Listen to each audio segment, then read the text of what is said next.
महाकाश जीवे भारतीय वायुसेना पायलट 1984 मसीहा पर प्रथम भारतीय भाव नासा मिशन में जीवार मिला सुଯୋଗ।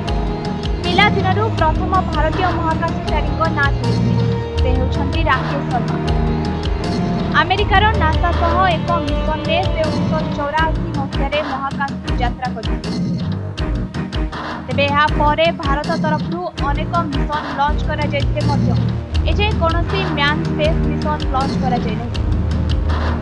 अर्थात भारत रे थिबा भारतीय महाकाश गवेषणा केंद्र बा इसरो कोनोसी मिशन ने लोक पठा जाय नहीं। मात्र आगामी 2 वर्ष भितर इसरो गगनयान मिशन लॉन्च करिवो आ एथरे भारत तरफ 4 महाकाशचारी को महाकाश को पठाजिवो। 3 दिन पर से महाकाश को फेरिबे बोली मध्य कुआ जायछि। तेबे एही मिशन ने भारत तरफ 4 जण भारतीय वायुसेना पायलट को पठाजिवो।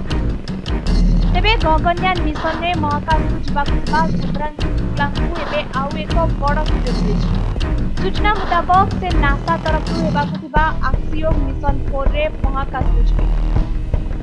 तेबे से प्रथम भारतीय भावे अंतर्जातीय स्पेस स्टेशन को यात्रा करछन। आगरु कोनोसी भारतीय मध्य अंतर्जातीय स्पेस स्टेशन को जाई ना बा सेठरे रहिना कारण प्रथम भारतीय भावे राकेश शर्मा महाकाश को यात्रा करता बेले एक स्पेस स्टेशन भी तैयारी होनता। अन्यपटे शुभ्रांशु शुक्ला आसंता गगनयान मिशन में जीवाकु जॉइन होछि। एणु एहा आगरु महाकाश यात्रा करबा द्वारा एहा ताकु अनेक मात्रा रे सहाय्य करिबो ओ भारतीय महाकाशचारी को पाई